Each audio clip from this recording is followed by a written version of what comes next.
Questa sala che è dedicata ad Agrigento, voi sapete che Agrigento è sede di un magnifico parco archeologico, c'è un bellissimo museo che esiste alla fine degli anni 60, però i più bei vasi agrigentini li abbiamo noi. Perché? Perché questi sono i 5 vasi da premio, si chiamano così, che furono trovati agli inizi dell'Ottocento da Raffaele Politi ad Agrigento e quindi arrivarono grazie alla commissione qui a Palermo. Perché da premi? Da premio perché erano talmente importanti e belli, sono vasi attici, vengono dalla necropoli agrigentina, che ha restituito tantissimi altri materiali che adesso sono naturalmente ad Agrigento, ma questi sono i più belli, in particolare questo, un vaso del pittore di Orizia, della metà circa del V secolo, chiedo scusa, che parla del mito di Demetra e Core. Questa è Demetra che offre a Tritolemo, sta facendo una libagione versando da questa Lechitos in questa fiale, questa è Core, e il mito, diciamo, di Demetra e Core, che sono in qualche modo le divinità protettrici della Sicilia. Secondo Cicerone la Sicilia era consacrata a Demetra e Core perché sono divinità popolarissime della Sicilia greca. Demetra era naturalmente la divinità che presiedeva all'agricoltura, alle stagioni, alle messi, alle regole del vivere civile, che erano comunque modellate sui tempi dell'agricoltura, che stava a fondamento, l'attività fondamentale della società antica, delle antiche apoichiai, delle colonie greche. E la vicenda anche di Core col suo andare negli inferi perché è rapita da Ade, però periodicamente riemergere per poter rincontrare e riabbracciare la madre, in qualche modo simbolicamente rappresenta il ciclo naturale, l'avvicendarsi delle stagioni. Quindi è un mito che parla di tante cose popolarissime, sono divinità popolarissime nel mondo greco, in particolare in Sicilia. Si celebra per esempio a Gangi una festa proprio dedicata a Demetra, questo ciclo Sì, del grano, con sì, questa sì, Demetra che viene scelta ogni anno, certo. ovviamente è un'eredità di questa epoca. Sì, sì, è un'eredità di quest'epoca, così come è un'eredità anche offrire i dolci ai morti, perché è proprio perché Core era legata in qualche modo col mondo degli inferi, tra le varie competenze che queste dee hanno e anche quello di presiedere ai rapporti con l'aldilà. Infatti si chiamano divinità ctonie, cioè del sottosuolo. Beh, lei lo sa, no, ora l'andiamo a vedere che l'andiamo a vedere questa Sì. cosa, che è proprio l'offerta dei dolci che è Che è? nella nostra festa dei morti. Assolutamente. Assolutamente. Tra l'altro questo secondo me dà anche senso all'importanza di capire, perché se noi, quando dicevamo prima, la modernità di questo sta proprio nel fatto che determina le nostre azioni oggi. Noi oggi Certo, agiamo perché questo certo, è esistito certo. e non dobbiamo mai dimenticarlo. E infatti, bisogna sempre ricordarlo. Ecco, tra i materiali, per esempio, questa bellissima sacerdotessa isiaca, di epoca romana naturalmente, viene da Taormina. E la più importante iscrizione di Taormina è qua, quella del ginnasio. Ci sono materiali che vengono da Alesa, come questo leone, da Alesa Arconidea o di Arnatusa, epigrafi raccolte da tutta la Sicilia, materiali che vengono da Segesta. Questi sarcofagi, molta parte di questi sarcofagi erano riutilizzati nelle chiese palermitane e poi arrivarono nell'Ottocento, appunto in base al fatto che esisteva questo museo. Cioè questo museo esisteva quando ancora il Teatro Massimo doveva essere costruito, tanto per Per fare un avere... po' la proporzione. E qua ci sono degli oggetti preziosissimi, penso li Sì, vedremo.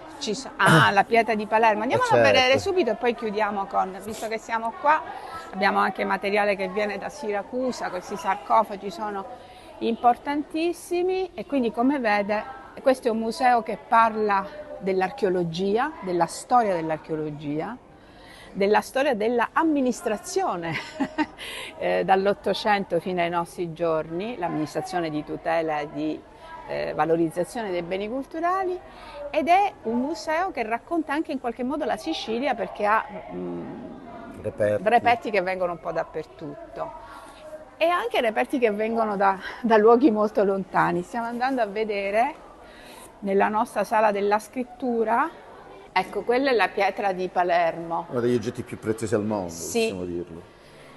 È un annale, il più antico annale che si conosca, è della quinta dinastia, siamo nell'antico regno, un reperto preziosissimo di cui noi faremo un nuovo allestimento per poterne consentire la visione anche del lato posteriore, che in questo momento non è possibile verificare, e che, ci dicono gli egittologi, è la parte più importante del racconto. È un annale, come nella cultura faraonica, gli annali ovviamente attraverso i geroglifici venivano, come dire, scritti su queste pietre di tipo basaltico, ma insomma è una pietra che ovviamente qua non esiste. Ci sono degli altri frammenti dello stesso genere conservati al Cairo e conservati al Museo Findes Petris di Londra. È interessante come arrivò da noi, fu consegnata, donata al Salinas da un patriota siciliano, palermitano, che si chiamava Gaudiano. E non si sa per quali vie un reperto di questo genere sia arrivato in possesso di questo palermitano. Una delle ipotesi, ma tutta da verificare, è che siccome il padre di questo donatore, che era appunto un patriota risorgimentale, era un armatore che aveva rapporti con l'Egitto, potrebbe essere arrivata in suo possesso come pietra di zavorra della nave. È possibile, è una delle ipotesi. Comunque, certo è che Ferdinando Gaudiano la consegna e la dona al Museo Salinas, e Salinas la difese moltissimo, anche dai tentativi in qualche modo favoriti dall'allora ministro della pubblica istruzione della fine dell'Ottocento, che era Fiorelli, che appunto volevano portarla, trasferirla al Museo di Torino, che voi sapete è un importantissimo museo di egittologia, perché appunto c'era lì la cattedra di papirologia, quindi loro facevano anche scavi. Insomma, la difese strenuamente ed è un pezzo importantissimo del nostro museo, e tra l'altro la cosa bella è che continua a essere studiato. C'è un'equipe di egittologi che vengono da anni a riprendere con le nuove tecniche anche di ripresa fotografica la pietra, e ovviamente ancora oggi è oggetto di studio. Questo è bello. Questa è una cosa che la gente magari non percepisce. Non è che perché i reperti sono esposti smettono di essere studiati, perché la scienza va avanti, vanno avanti le tecniche di ripresa, di studio, le metodologie, spuntano cose da altre parti, quindi arrivano, come dire, elementi nuovi. Quindi la cosa bella di un museo è che il museo è vivo, archeologicamente vivo, perché le scoperte che si fanno studiando i materiali che sono esposti e soprattutto studiando anche i materiali dei magazzini portano sempre novità. Quindi guardi, questa è una piccola primizia che parla della collezione Casuccini. Noi abbiamo questa importante collezione da chiusi etrusca. La cosa interessante è che sembrano i nostri carretti siciliani, no? Questa è un'urna funeraria di epoca ellenistica, però conserva meravigliosamente bene questi colori.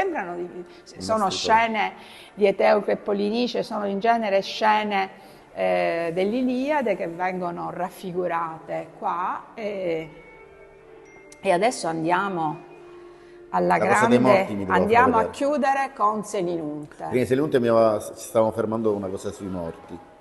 Stavamo entrando? Sì, no, a Selinunte la troviamo, okay. Perché andiamo al santuario di Maloforos, di Demetra Maloforos, Demetra appunto, il santuario di Demetra Maloforos che sta a Selinunte, e che è uno dei grandi santuari mediterranei come c'è quello di Era Pestum, l'Artemision di Efeso, cioè ci sono questi santuari che avevano collocati in genere in luoghi di mare che erano anche punti di approdo, no? Di rotte di navigazione mediterranea. A questo santuario che ha dato tantissime, ricchissime suppellettili, che erano appunto i doni votivi portati alla dea, vi faccio vedere. Ecco, questa è la nostra sala introduttiva di Selinunte. Questa è tutta dedicata a Maloforos e a Zeus Melikios. Vi faccio vedere, guardi qua, la Europa su Toro, che poi troveremo anche nella nostra metopa. Eccola qua, guardi che bella, che offre il piatto coi dolci e coi frutti. Fantastico. Queste sono varie, vengono da, vede, vetrine in allestimento, perché aspettiamo i materiali che arriveranno.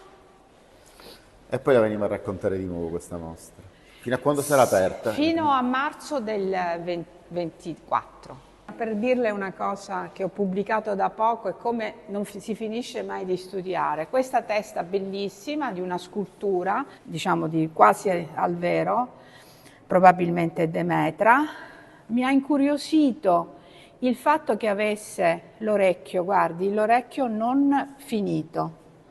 E allora mi sono chiesta se questo orecchio d'argento, che viene da Maloforos, quello le appartenesse. Le appartiene, ci va perfettamente. L'abbiamo ricostruita, presentata a un convegno a Roma l'anno scorso ed è bellissimo il significato. È la dea Epekos che ascolta la preghiera degli uomini. E c'è queste attestazioni sono note per diverse divinità, quindi abbiamo ricostruito un inedito, come dire, le cose che si conoscono e sono sotto gli occhi da decenni. Improvvisamente mi è venuta l'idea, ma che è sta cosa? Vogliamo provarla? Ma adesso io come la scarpa di Cenerentola, le calzava a pennello, una cosa divertentissima ma anche da raccontare. Mi faccio io da incompetente. Perché non viene unita adesso? Adesso lo faremo, lo faremo, lo sistemeremo. Le sto parlando di cose recentissime. Vabbè, un'anteprima. Vede?